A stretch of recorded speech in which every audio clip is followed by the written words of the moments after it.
শহরের দহন টেক্কা দিল মরু শহরকেও। কলকাতা পারদ পেছনে ফেলল জয়সালমেরকে।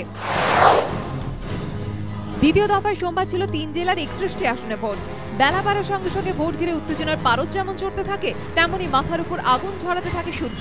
রবিবার থেকে তাপপ্রবাহ চলছে কলকাতা সহ পশ্চিমাঞ্চলের বিভিন্ন জেলায়। সোমবার কলকাতার সর্বোচ্চ তাপমাত্রা ছিল 41.3 ডিগ্রি সেলসিয়াস, যা স্বাভাবিকের থেকে 5 ডিগ্রি বেশি।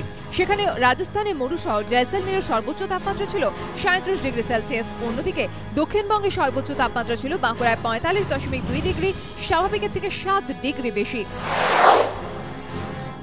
একদিকে তাপপ্রবাহ, অন্যদিকে লাফিয়ে বাড়ছে আর্দ্রতার সূচকও। সাঁড়াশি চাপে নাজেহাল রাজ্যবাসী। কাকে বলে তাপপ্রবাহ?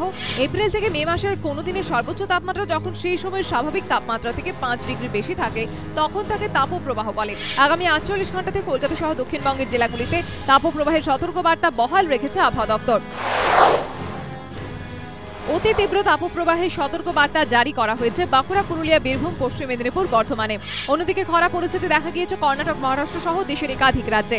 আবহাওয়াবিদদের মতে গত 40 বছরে এত ভয়াবহ খরা পরিস্থিতি হয়নি কর্ণাটকে। পানীয় জলের সংকট এতটাই তীব্র যে পরিস্থিতি মোকাবিলায় মালগাড়িতে করে জল নিয়ে যেতে হচ্ছে এলাকায়। তবে এই বছর বর্ষাকালে ভালো বৃষ্টি হবে বলে আশা করছে কেন্দ্র সরকার। জুন মাসে খারিফ শস্য উৎপাদন বাড়ানোর আগাম পরিকল্পনা করে রাখার জন্য রাজ্যগুলিকে নির্দেশ দেওয়া হয়েছে। এবিপি আনন্দ।